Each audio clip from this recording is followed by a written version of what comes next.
Mic Mohan ಅವರಿಗೆ AIDS ಕಾಯಿಲೆ ಇದೆ ಅಂತ, ಮತ್ತು ದೊಡ್ಡ ಸ್ಟಾರ್ ಸಿನಿಮಾಗಳನ್ನ ಮಾಡಲ್ಲ ಅಂತ ಬೇರೆ ಹೇಳಿಕೆ ಕೊಡ್ತಾರೆ.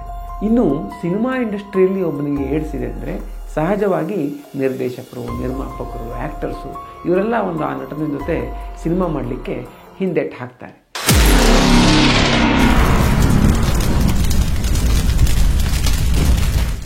ಎಲ್ಲರಿಗೂ ನಮಸ್ಕಾರ.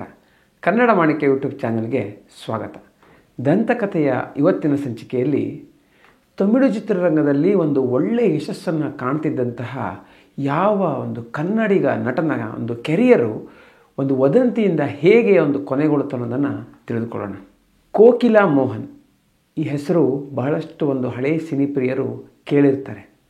ಇವರು ಮೂಲತಃ ಕನ್ನಡಿಗರಾದರೂ ಕೂಡ ಇವರು ಹೆಸರು ಮಾಡಿದ್ದು ತಮಿಳು ಚಿತ್ರರಂಗದಲ್ಲಿ. ಕನ್ನಡದಲ್ಲೂ ಇವರು ಸಿನಿಮಾ ಮಾಡಿದ್ದಾರೆ. ಆದರೆ ನೋಡೋಕ್ಕೆ ಕಮಲ್ ಹಾಸನ್ ಥರ ಇರೋ ಇವರು ತಮಿಳು ಚಿತ್ರರಂಗದಲ್ಲಿ ಕನ್ನಡ ಚಿತ್ರರಂಗಕ್ಕಿಂತ ಅದ್ಭುತವಾದಂತಹ ಒಂದು ಯಶಸ್ಸನ್ನು ಕಂಡರು. 1980ರಿಂದ 90ರ ಸಮಯದಲ್ಲಿ ತಮಿಳು ಚಿತ್ರರಂಗದಲ್ಲಿ ಕಮಲ್ ಹಾಸನ್ನು, ರಜನಿಕಾಂತ್ ಬಿಟ್ಟರೆ ಕೋಕಿಲಾ ಮೋಹನ್ ಅವರ ಹೆಸರೇ ಮುಂಚೂಣಿಯಲ್ಲಿತ್ತು. ಇವರು ಕನ್ನಡದಲ್ಲಿ ಕೋಕಿಲಾ ಮೋಹನ್ ಅಂತ ಫೇಮಸ್ ಆದರೂ ಕೂಡ ತಮಿಳು ಚಿತ್ರರಂಗದಲ್ಲಿ ಮೈಕ್ ಮೋಹನ್ ಅಂತಲೇ ಫೇಮಸ್ಸು. ಈ ಮೈಕ್ ಮೋಹನ್ ಅವರು ಎಷ್ಟು ಒಂದು ಬ್ಯುಸಿ ಇದ್ದರು ಅಂದರೆ 1984ರಲ್ಲಿ ಒಂದೇ ವರ್ಷದಲ್ಲಿ ಇವರ 20 ಸಿನಿಮಾಗಳು ರಿಲೀಸ್ ಆಗಿದ್ವು. ಅದರಲ್ಲೂ ಒಂದೇ ದಿನದಲ್ಲಿ 3 ಸಿನಿಮಾಗಳು ರಿಲೀಸ್ ಆಗಿದ್ವು. ಈ ರೀತಿ ಸಾಲಾಗಿ ಸಿನಿಮಾಗಳನ್ನು ರಿಲೀಸ್ ಮಾಡಿದ್ರು ಕೂಡ ಎಲ್ಲ ಸಿನಿಮಾಗಳು ಬಹುತೇಕ ಯಶಸ್ಸನ್ನು ಕಾಣ್ತಿದ್ವು. ಅಷ್ಟರ ಮಟ್ಟಿಗೆ ಇವರೊಂದು ಪಾಪ್ಯುಲಾರಿಟಿ ಇತ್ತು.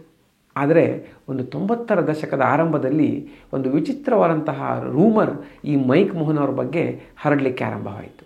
ಅದೇನೆಂದರೆ ಮೈಕ್ ಮೋಹನ್ ಅವರಿಗೆ ಏಡ್ಸ್ ಕಾಯಿಲೆ ಇದೆ ಅಂತ. ಆಗಿನ ಕಾಲದಲ್ಲಿ ಜನರಿಗೆ ಏಡ್ಸ್ ಬಗ್ಗೆ ಅಷ್ಟು ಮಾಹಿತಿ ಇರಲಿಲ್ಲ. ತುಂಬ ಹೆದರ್ತಿದ್ರು. ಅದು ಮಹಾಮಾರಿ ಅನ್ನೋದಷ್ಟೇ ಗೊತ್ತು. ಯಾವ ರೀತಿ ಪ್ರಿಕಾಷನ್ ತಗೋಬೇಕು, ಯಾವ ರೀತಿ ಒಂದು ಏಡ್ಸ್ ರೋಗಿ ಹತ್ರ ಇದ್ದರೆ ನಮಗೆ ರೋಗ ಬರಲ್ಲ, ಇದು ಯಾವುದ್ರ ಬಗ್ಗೆನೂ ಮಾಹಿತಿ ಇರಲಿಲ್ಲ. ಏಡ್ಸ್ ರೋಗಿ ಇದೆ ಅಂದರೆ ಅವನು ದೂರ ಇಟ್ಬಿಡ್ತಿದ್ರು, ಹತ್ತಿರ ಹೋಗೋಕ್ಕೂ ಹೆದರ್ತಿದ್ರು. ಇನ್ನು ಸಿನಿಮಾ ಇಂಡಸ್ಟ್ರಿಯಲ್ಲಿ ಒಬ್ಬನಿಗೆ ಏಡ್ಸ್ ಇದೆ ಅಂದರೆ ಸಹಜವಾಗಿ ನಿರ್ದೇಶಕರು, ನಿರ್ಮಾಪಕರು, ಆ್ಯಕ್ಟರ್ಸು ಇವರೆಲ್ಲ ಒಂದು ಆ ನಟನ ಜೊತೆ ಸಿನಿಮಾ ಮಾಡಲಿಕ್ಕೆ ಹಿಂದೆಟ್ಟು ಹಾಕ್ತಾರೆ. ಮೈಕ್ ಮೋಹನ್ ಅವ್ರ ಜೊತೆನೂ ಹೀಗೆ ಆಯಿತು. ಸಿನಿಮಾ ಅವಕಾಶಗಳು ಕಡಿಮೆ ಆಗ್ತಾ ಹೋದವು. ಅವರು ಸಡನ್ನಾಗಿ ಚಿತ್ರರಂಗದಿಂದ ದೂರ ಆಗಿಬಿಟ್ರು. ಹಾಗಾದರೆ ಈ ವದಂತಿ ಹೇಗೆ ಹರಡಿತು, ಯಾರು ಈ ರೀತಿ ಒಂದು ವದಂತಿಯನ್ನು ಹರಡಿ ಇವರ ಒಂದು ಕೆರಿಯರ್ನ ಮುಗಿಸ್ಲಿಕ್ಕೆ ಪ್ರಯತ್ನ ಪಟ್ಟರು ಅಂತ ನೋಡೋಕ್ಕೆ ಹೋದರೆ ಒಬ್ಬ ಹೀರೋಯಿನ್ಗೆ ಮೈಕ್ ಮೋಹನ್ ಅವರನ್ನ ಮದುವೆ ಆಗಬೇಕು ಅಂತ ಆಸೆ ಇತ್ತಂತೆ. ಆದರೆ ಮೈಕ್ ಮೋಹನ್ ಅವರು ಆ ಹೀರೋಯಿನ್ನ ಮದುವೆ ಆಗಲಿಕ್ಕೆ ಒಪ್ಕೊಳ್ಳಲ್ಲ. ಹೀಗಾಗಿ ಒಂದು ಸಿಟ್ಟಿನಿಂದ ಈ ಹೀರೋಯಿನ್ ಒಂದು ಮೂಲಕ ಈ ವದಂತಿ ಆರಂಭವಾಯಿತು ಅಂತ ಒಂದು ವರದಿ ಹೇಳುತ್ತೆ. ಇನ್ನು ಆ ಕಾಲದಲ್ಲಿ ಈ ತರಹದೊಂದು ವದಂತಿಯನ್ನು ತಳ್ಳಿ ಹಾಕಲಿಕ್ಕೆ ಈಗಿನಷ್ಟು ಸೋಷಿಯಲ್ ಮೀಡಿಯಾ ಇರಲಿಲ್ಲ. ಅದನ್ನು ಒಂದು ಸುಳ್ಳು ಅಂತ ಪ್ರೂವ್ ಮಾಡಿ ವಾಪಸ್ ಬರೋತ್ತಿಗೆ ಮೈಕ್ ಮೋಹನ್ಗೆ ಬಹಳಷ್ಟು ಸಮಯ ಹಿಡಿತು. ಈ ರೀತಿ ಅವರು ಸಿನಿಮಾದಿಂದ ಬ್ರೇಕ್ ತಗೊಳ್ಳೋಕ್ಕಿಂತ ಮುಂಚೆ 99 ಸಿನಿಮಾಗಳನ್ನು ಮೈಕ್ ಮೋಹನ್ ಅವರು ಮಾಡಿದರು. ಉರುವಮ್ ಅನ್ನೋದು ಅವರು 99ನೇ ಸಿನಿಮಾ.